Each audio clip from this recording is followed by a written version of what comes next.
Welcome to Jewish Boy Calls His Mother. I'm your host, Sadia. This is my mother, Ima. Hey, Ima. Hello, my sweetness. How's my man? Doing as best I can, hanging in there, trying to stay positive, trying not to doom scroll, trying to be a better Jew. I think that's what most people are trying to do. How was your week? Hey, Baruch Hashem. Well, I was Monday. I got when I was Friday. I got one of those I got the shingles booster. Okay. Yeah, and so then Shabbos, I had a reaction, the same reaction I had to the first shot that I was expecting. A little achiness, a little fatigue, but then Sunday I still wasn't feeling well. Monday I was really struggling at work. I had a horrible headache and very tired. And then I heard that there had been an outbreak of strep where I'm working. So I thought maybe I should, check this out. Because especially I've been having a lot of headaches lately, a lot of headaches and a lot of fatigue. And a clear runny nose. Strep is strange. Strep is not always the sore throat. Interesting. And in fact, I had that with you kids where your throats were okay. A couple of times it happened where you had for weeks like a clear runny nose, no other symptoms. And then I heard from the neighbors, it was I think with Etty and Khania when they were little, and I heard from neighbors there had been an outbreak of strep in the area, and that the only symptom in this particular form of strep was a clear runny nose. So I took them to the doctor. Yeah. So I went to one of the outpatient medical urgent care centers around here. And the doctor said my throat, looked fine. And I told him about the shot. I told him about my headaches. And he says, well, look, he says, I'm not about to do a spinal tap here. So he says to me, you know what? He says, I told him about the outbreak of strep in my workplace. So he says, you know what?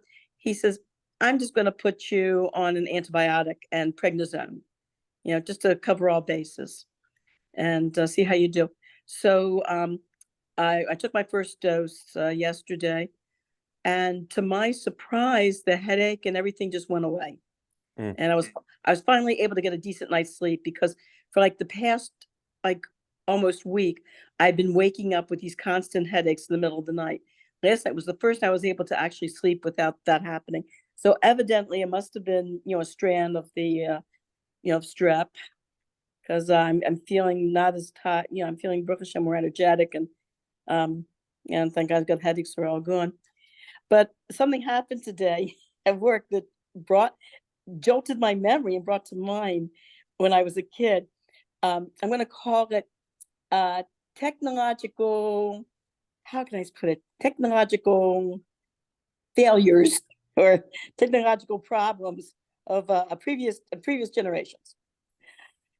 And we were listening to some, while we were working, we were listening to some music over, the Bluetooth. And one of the recordings, something went wrong, where the same verse of the same song kept playing, that same one verse over and over and over and over. And it's like the song couldn't get off that one verse. So I thought, so I told my coworkers, this reminds me, when I was a kid, our problems, we had records. And so our problems were the broken record, where you had like a slight crack in the record and the needle would hit the crack and go back. So you would have the record going like they're playing a song and going, how can I give an example? You kids, I don't know if you remember this when you were little, but we had a record about the golem. Yes, I do remember it. And there was a scene.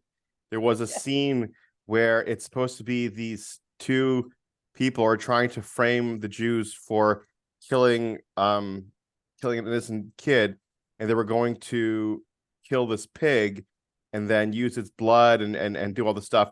So one of the scenes was set up where one of the guys said he didn't want to watch the pig get slaughtered, but it kept on skipping, saying, I don't think I want to watch.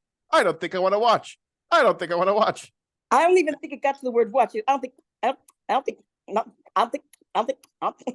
So when Yeah. I was a kid, and my sister and I were listening to, say, a record that had a skip in it like that, we found that if we jumped real hard on the floor, it would cause the needle to jump up and go over the crack and go onto the further onto the record. So every time we play records and the needle would start to skip, we would just jump real hard on the floor for the needle. So I mean, I have a record player at home, and when it skips, what you do is there's this little lever you press, and it lifts up the pin, and then you adjust it a little bit, and then like it might skip like about a minute or two, but it avoids the scratching and the clicking, the I'll tell repetition. you that is interesting. That like these are record players now that are being made like with like 21st century technology, rather. I Would guess you it's say? not so technologically advanced. It's literally a lever lifting up a pin. Uh-huh. It's not like, so Yeah. crazy. Well, there was something else that I learned when I was at school that one of the teachers did to solve, because sometimes the teachers would use records to play, especially classical music or something, or Yeah. give some sort of lesson that was from a recorded record. And so they would take a quarter, tape the quarter to the top of the needle, and it would keep the needle down from skipping when it hit a crack. That's cute. That's actually pretty cute and smart. So I was thinking about my parents, and my parents say, well, yes, they had what they called Victrolas. Mm-hmm. And if you've ever seen any movies that take place during the 1930s or from the 1930s, records in those days only went for like 15 minutes. And occasionally you had like a little generator inside the record that you You it's a crank it. Yeah. Right. So every 10 or 15 minutes, you had to stop and crank it. And I was thinking also, my mother was telling me, was reminiscing with me, movies in the 1920s. And it happened quite often where the film would break. Mm-hmm. And in high school, on the video crew, and the teacher was showing us on the video crew how to repair a broken movie tape. Yeah. And you would have to find the place where it broke. You'd have to try to push it together right at that spot. And then you took actual tape, regular Scotch tape, and you would tape it over. So I presume they had to do the same thing in the 1920s. So my mother would tell me that what the audience would do when they were repairing the tape, the audience wouldn't sit politely and quietly while they were repairing the movie tape. No, they would sit, they would go, they would boo, they would stamp their feet, they would yell, they would scream. Psychopaths. They would cause like a minor riot. And so the poor what's it called, projectionist managed to repair the tape and put it back in the projector. It's funny because I was watching this one video of this old gentleman showing the original record. They weren't using records at first. There were these like very fragile cylinders, and there was like one of its kind that he was showing to this young woman, trying to explain to her the importance of the original Thomas Edison recorder, Victrola, or whatever you call it. And his hands were shaking, and the whole thing broke right in front of him. And he's like, there was like a pause, because like it was a one of its kind, like original, one of the first ones. And like it's just terrible. I'll send you the video afterwards. But like, were they able to fix it? No, it broke into pieces. So many pieces. Yeah. Oh, it was terrible. Oh, how heartbreaking. Oh, I'm sorry. Well, when I was in college, when I was in taking music in college, there was among music people, there was a very famous like documentary type record of in the early 1900s, before they were it was right around the time they were able to, actually it had to be before then. It had to be in the late 1800s. They came up with this type of machine where, or early 1900s, I forgot, where they record, where famous musicians and composers could play the piano, and it would it was like a machine with holes or something, and as they played this piano, the holes would go into this machine or something. I don't know how it worked, but they were actually able to get recordings at the time of famous composers and musicians Oh, wow. playing their works. One of our professors played the record for us, and actually they recorded Debussy playing one of his famous pieces. I forgot who else there was. Oh, they also recorded Charles Ives playing and singing one of his pieces. Charles Ives was a very famous, I'd say avant-garde. He was more of an experimental music type person way before his time in the early 1900s. And Leonard Bernstein was the one who discovered his works. Actually, Charles Ives was a musician. He was an insurance salesman, but he loved music, and he composed a lot of very interesting pieces. And it was through the efforts of Leonard Bernstein that his pieces were discovered and actually performed. And in fact, one of where I was in I saw, I believe when I was in high school or college, I forgot when our we had our college orchestra and our choir performed one of his pieces. I think it was called The Unanswered Question, where in the piece, the trumpeter actually goes to the back of the auditorium, and the trumpeter plays this, and then the orchestra plays something, the choir sings something at the end. The one lone solo trumpeter plays again that at the back of the auditorium, which gave a very eerie, very interesting effect. Well, anyway, we were listening to Debussy playing one of his pieces, and we thought, wow, Debussy, this is going to be amazing. He played it so brashly, like at breakneck speed, with no variance in loud or soft. It's called dynamics in music, with no variance in dynamics. And we were like, yeah, the great Debussy. And the professor looks at us and says, if any of you were to play the piano like that at any of your juries, I'd fail you. Yeah, it's funny you talk about colleges and failing.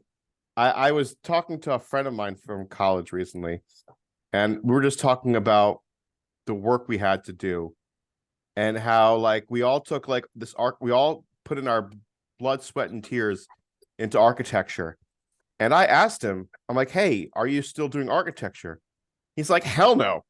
I'm like, what? He's like, yeah, he's like, honestly, it was crazy because he was putting in like his standard 40-hour work week, taking his lunch, doing everything appropriately, but not exerting himself, but just doing the work. And he saw all these other people pulling in like 60, 70-hour work weeks, working through lunch, killing themselves. And he's like, why am I doing this to myself? What, like I did this in college. I'm not going to do this for my work. I want to have a life.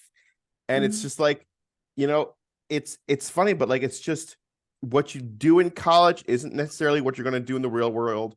And that's okay. And you know what makes me a little kind of upset? I've spoken to a lot of people who said the same thing, that it's sad that college, whatever profession you're in, it really doesn't prepare you for that profession. It doesn't give you real grassroots, hands-on skills that you need to be successful in that field, especially my teacher education. I was talking to another teacher. We were talking about, oh yeah, we read all these amazing psychological educational experiments. And Dewey was the educator who had the PhD, who created all these like open classroom type concepts and all these, you read about all these educational philosophies, but they don't give you real skills for functioning in a classroom. Like some of the skills I developed as a teacher, and now as a music teacher, and even as a classroom teacher later on, I thought, I wish that someone just showed me some very, very practical things about running a classroom. That would have been so much more meaningful. I don't need to read these philosophies. It's nice. Maybe it's kind of nice You want to read it as like background information. But it would have been nice that someone showed me a good way to get control of the class without being a battle axe, is to set up a behavior mod chart with rewards. That really gets a class going. For instance, like leading kids from a line into the classroom to get them seated in orderly fashion. Appoint a line leader for the week. Kids love when you when you when you give out jobs? What's that called? Delegate authority. Okay. Have boards in your room of jobs with the kids' names, kids helpers, this person's the cleanup crew at the end. Yeah. Wash the board, collect the trash from the floor. The distributors, those kids are going to pass out the papers. And line leaders, and then you have caboose, or you have line supervisor at the back to make sure everybody walks in orderly fashion. And you appoint the line leader. Okay, choose a month, January. Okay, all those kids win in January. Go inside and sit down quietly. Let's see how well they sit down, and we're going to give them extra points. Work for a goal. That would have been so helpful. Instead, my first teaching experiences, my first couple of years, were disastrous. Mm-hmm. Totally disastrous. And a lot of teachers will tell you the same thing, that their first years teaching are disastrous. And there's no reason for that. There's no reason that real, concrete, like I said, skills can't be taught in college. So when you go into the classroom, you have real organizational and classroom organizational skills under your belt. It's funny you say that, because when I was in architecture school, I understood. About organizational skills. Get your tush out of the camera. Yes, Cat. Why must you always act like an animal, Cat? Because he's just such a cutie. Behave yourself. Yeah. Yes. So what I was saying was, before I was rudely interrupted by Raven. Oh, he's so cute. Look how cute she is. How dare you insult her? She's a female cat. Yes. Yes. Because when I was in architecture school, I was like working, but like my main focus was reaching deadlines, getting things done quick and effectively. I wasn't really doing a lot of architectural theory, architectural design theory. I wasn't focusing on that because I felt like, oh, I'll learn it on the job. And when I'm on the job, they're like, oh, you should have learned this in college. You should have figured this stuff out. If not, like, go on your own spare time and read and do all this research. And in my head, I'm like, I'm going to go on my own spare time without getting paid to do research and work for the company. Like, it just adds more hours that I'm not getting paid to do something. And like, it didn't add up to me.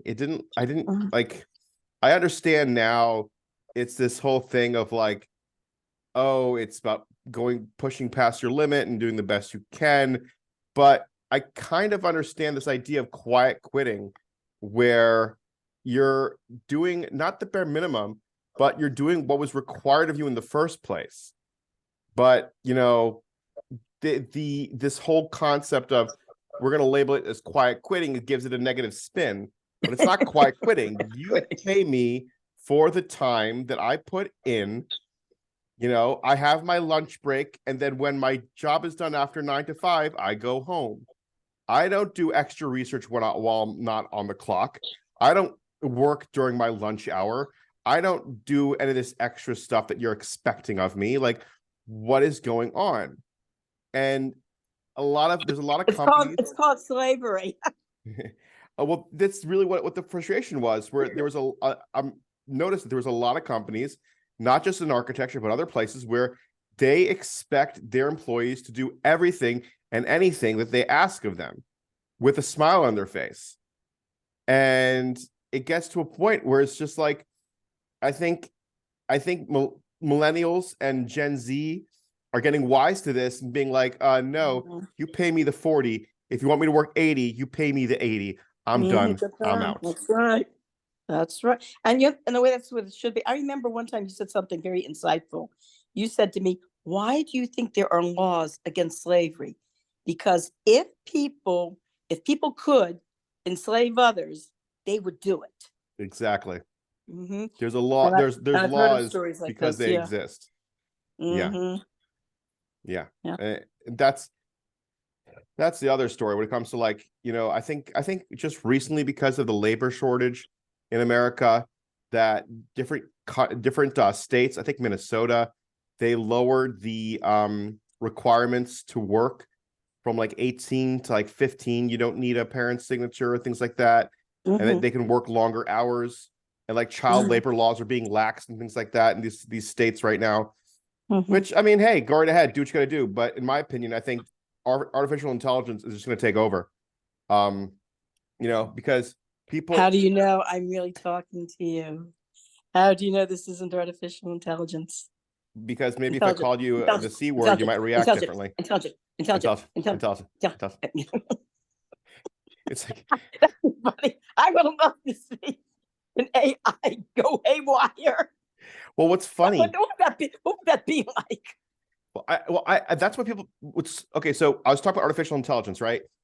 So there's this company called SWAP, SWAPP, and it is it's in its infant stage right now. It's very infant, but it creates construction documents in seconds that would take architects months. It is slowly making architecture obsolete and all this construction work obsolete.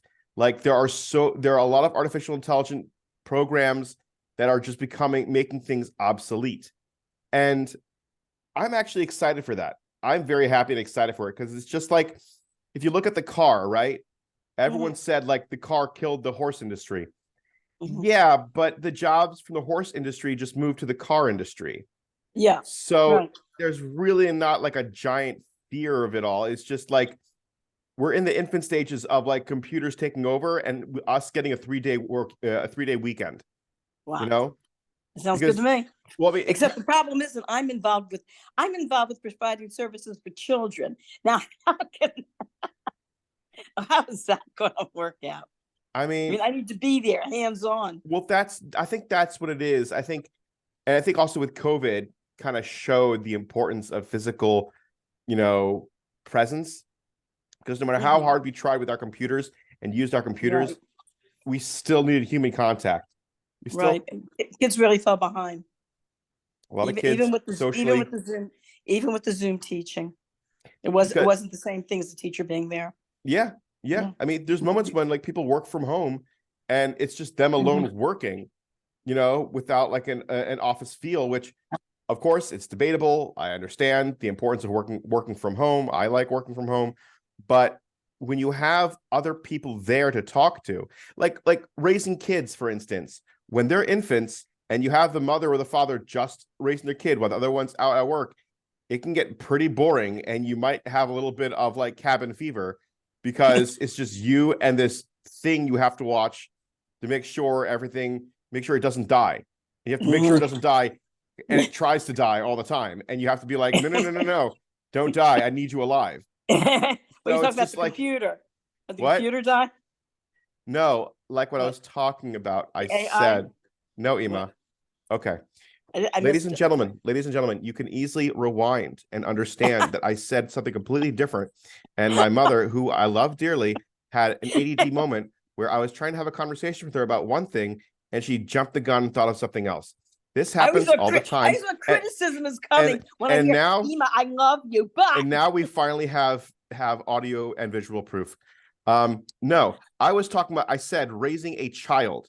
And you have to raise that child and make sure it doesn't die. And you have to watch it and make sure it doesn't die. But it is very boring to watch it because it doesn't really do anything for like hours on end.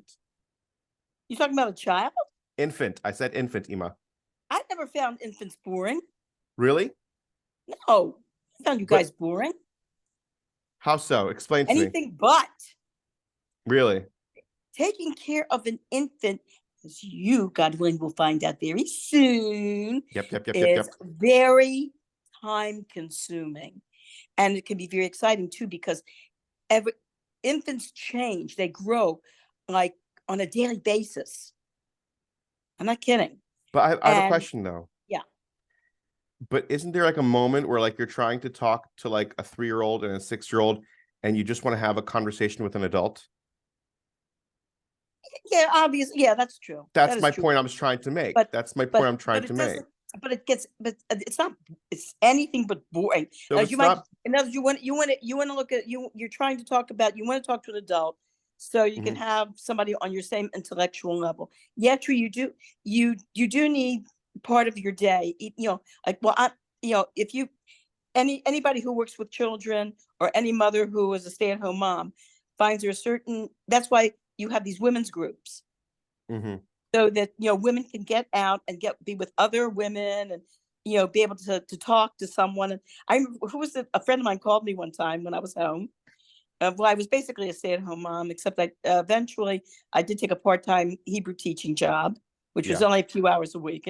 But I was basically I was home with the kids during the day. And this friend of mine calls me and we're talking and talking. And she said to me, well, I'm sorry, Gava, I've got to get off the phone. And I go, please don't get off the phone. You're the only adult I've spoken to all day. Please. Oh gosh. Yeah. That's the point I was trying to make. Yeah. That when like even if you're taking care of a kid, you still need an emotional mental stimulant of someone of your stature. Oh, sure. That's the point I was trying to make. Ah, now I Yeah. see. I hope I was Ladies and gentlemen clear. of our listening audience, you have now seen firsthand how my son, I love you dearly, but he needs to learn to find the right words to express his views. You know what's funny, by the way? What? I know I have that issue, and I use Chat GPT to help me like say things and express things. Where it's like I have in my head like an idea, so I type in how do you say better, and then I just type in my idea, and it Oh, like wow. creates a whole explanation of like what my idea is supposed to be. I'm like, yes, that's what I was trying to say, and I just Uh-huh. like use that to help like express myself. Ooh, that's Yeah. interesting. And I never, that in my day, that would have been called cheating. But that's the thing, like it's not cheating, it's using a tool. What is That's it? what Yeah, it's using an people education. are I know. people are so like this whole idea of like being I remember being a kid and being told that like you better know your math now because you're never going to have a calculator in your pocket. I'm like, I now have a calculator in my pocket at all times. Like it's just these concepts of what you need to know and memorize has been shifted. Because I remember as a kid I memorized everyone's phone number. I knew Mhm. mine. I knew Yeah. all my friends' phone numbers. I knew Mhm. exactly where they lived. I knew everything else. Yeah. Like it was just logged in your brain. You just had to memorize it, Mhm. you know? And it's good for you. And It's actually good for you. It's good for your brain. It's like a good exercise for your brain. But what concerns me, like I always tell, well, like you kids, or I see a kid at our school in the hallway using kids using calculators.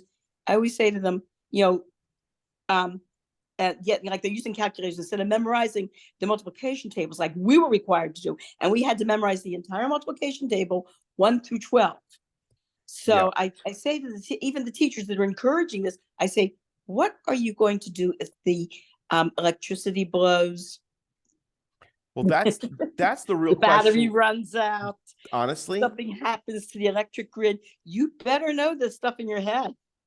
yeah. So what I was trying to say, that's kind of how people are facing, you know, life now, where they're asking themselves, like, we are so dependent on machines. Mhm. What are we going to do if machines are all gone? And I think what happens is that we all have these instincts that are harbored in us. And I think it's just going to kick in my Yes. opinion. I think it's just going to kick in. Mhm. If we don't have any Yeah. technology and whatnot, we will adapt and we will Wait, adapt right. quickly to survive. And that's Mhm. really what it is, I you know. know? I was in a situation where big situation, but when I was in Barcelona, I ran out of clothes. Hmm. And I didn't know where any laundromats. I think I didn't see one laundromat in the area where I was staying. And for the hotel to give your laundry to the hotel is like an arm and a leg. Really, they charge a lot in the hotels to do laundry. So I thought to myself, you got a pair of hands, you have soap, and you have a sink. Get to work. And I slipped a five to the maid, fix up the rooms to give me some extra towels. Thank you very Yeah. much for your service. And I washed those clothes and wrung them out, then put them in towels, wrapped them up in towels to try to get the excess water off, and hung them up on the hangers in my closet. That's what I did. Yeah, you could have also just spent the money, just go to the local laundry and But then there just have wasn't. that. Didn't you hear me say there was there was none You in the you neighborhood where I didn't, was did you staying? Google? How far away of a walk would it be? I don't know. All I know is that I walked all around that area till about 20 minutes, maybe a half hour. What was the Did not what was the see area called? one. Um, trying to think, trying to remember. It was Mhm. in the suburbs. It was more Mamancia, was it? Numancia? Numancia, Numancia. I think it was Numancia, if I'm not mistaken. Numancia? Barcelona. Yeah, it was Barcelona, a suburb. Numancia? It was not in the center of town. It was more towards the outskirts. It Well, I mean, was there's more of a also, modern section. well, I mean, I hmm Googled it quickly now, and there's like tons of laundry shops all over the place. Oh well. Oh, Tons of them. okay, so I saved money. Yeah, I guess. But that's the other thing where it's just how much is your time worth? That long. Yeah, that's fine. I'm just, look, 15 I'm just minutes saying. tall. I remember I went ahead and I was so scared of losing laundry for some odd reason. When I was in camp that I brought like 60 pairs of clothing, I don't that blame would you. last me. Yeah. Um, Camps are notorious but that's for fine losing though. laundry. It's okay if you lose a sock. It's okay if you lose a shirt. It's gonna be fine. You'll You know, fit this stuff out. your sister came back from her first summer in camp with none of the pretty dresses I had bought her. Mm, mm. None of them. Just the waist. Just the waist. hmm I don't know, just because I'm thinking back when I was in Camp Quite Grand honestly, Mistral. I think it would be a good idea in these camps, since these camps, most camps do lose Yeah, a have lot their of own laundry. laundry. Yeah. Is why don't they just do as have kids get them a washboard and one of I those old washboards and a tub, and let the kids in the bunk wash their own laundry and hang it up as an activity. So you're gonna trust 10-year-old kids to do a decent job of cleaning their Yeah, laundry? to do that. I did it a couple times when I was 10. If there was like some nice shirt I wanted to wear, like I wanted to wear it like the next, and my mother hadn't gotten it, hadn't gotten around to washing whatever, or couldn't or whatever. I did that before, where I take it, or I just wanted to do it. I just thought it Hmm. was fun. I just took some of my clothes when I was like 9, 10 years old, and I just put it in the tub and scrubbed it and rinsed it out and hung it up. No, I get it. I get No it. problem with it. Um, Kids yeah, can do kids can really do a lot more than what we give them credit for. I And I I, and I agree with you. I think that's one of the frustrating things, that a lot of children. That's why I think one of the things that a lot of children are very frustrated about is that adults don't let them try. Don't let them try to do something that is maybe a little challenging, but that they know they can do. Look, I agree with that. I think letting kids try, figure things out, let them struggle. I think it's very important. What I was saying though, was that like having kids do their laundry when they need to be clean, and then doing that not just as an activity, but actually needing it to get clean. It's I'm just thinking of other, if I was running a camp, I wouldn't do that just because I wouldn't want to deal with some Californian mom calling me up in the middle of the night, yelling and screaming at me because I forced their kid to do laundry. Like I could so imagine some idiot just getting all defensive and angry, Oh, making I a can tell phone you some call. stories, man, So, about some of the weirdo parents we had to deal with. We had one morning, I was the head counselor, mhm. and so I wake up, I drag myself to the, it's like a camp. You get to bed late, you're commanded, and when you're on the staff, and you're, in your early 20s or teenage or whatever. So I drag myself to the office to announce wake up call. And I announce wake up call. The phone rings. I pick it up, and it's this mother. She said, "I want to talk to my daughter now. The police will be called. I want to talk to my daughter now." What? What? I mean, the police will be called? What's going on here? And so I didn't know anything. No, this really, the director should have clued me in on this as the head counselor, and she didn't. So I didn't know what was going on. So I announced the girl's name, and the kids were davening. So the camp nurse comes in and she says, "You tell that operator," and I'm sure that operator is French and she's probably Catholic, "that the girls are at their prayers and she will understand you." So I told, it was the woman called long distance through the French operator. And so the nurse grabs the phone and tells this in French to the operator. And so then she calls back the mother. Evidently what had happened was this mother, I think this mother, I don't know, had mental problems. Her story was that one of the neighbors called her. We don't know if this really happened or she imagined it, but one of the neighbors called her and told her that her daughter had been hurt at camp and her leg was broken and that nobody was doing anything about it. So the mother called the French police in the middle of the night. The police came to the camp, woke up the rabbi and his wife in the middle of the night, demanding to see this girl and talk to her. The rabbi took the policeman to the girl's bunk. They had to wake up the girl. I mean, imagine how traumatizing this was. This was like a 9-year-old girl. Imagine waking up and seeing the camp rabbi and the policeman standing by your bed. And the policeman asked her, what's your name? How old are you? Are you okay? And she kept saying, "Yes, I'm fine. What's the matter? I'm fine. I'm fine."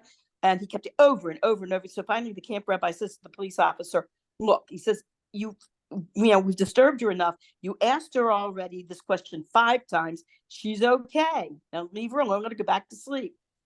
So the nurse, of course, talks to the mother and she says, "Listen, your daughter's fine, but she was disturbed in the middle of the night by the police who you sent."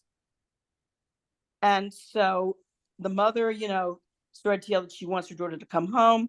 And the daughter, of course, by that time was finished davening. She comes to the office and the daughter starts to cry. "No, I don't want to come home." So we convinced the mother everything's okay. Let your daughter stay. She wants to stay.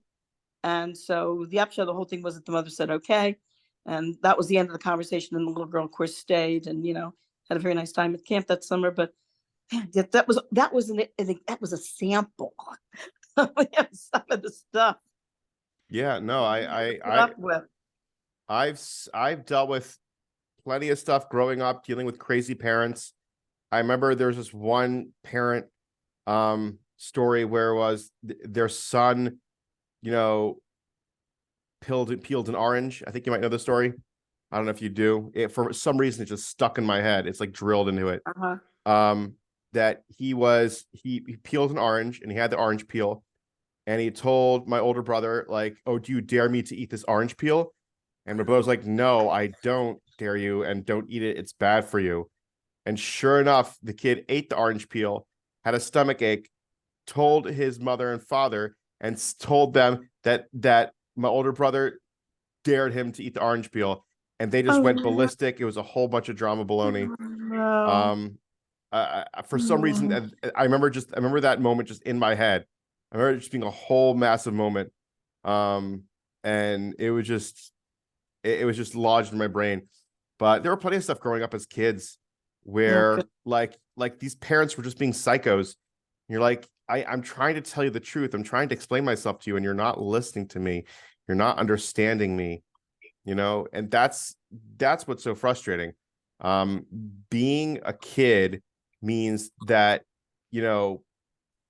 what, like, you're not going to be listened to. You're not going to be believed. And it's very frustrating.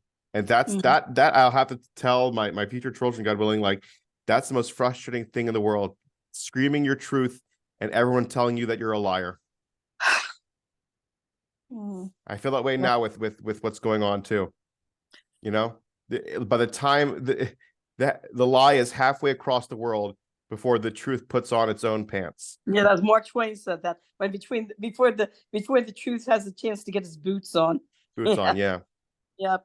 Yeah. I have a prediction. What? Okay. I was listening to the report about what happened at Cooper Union. You got 16 seconds left. Okay. Evidently, Cooper Union is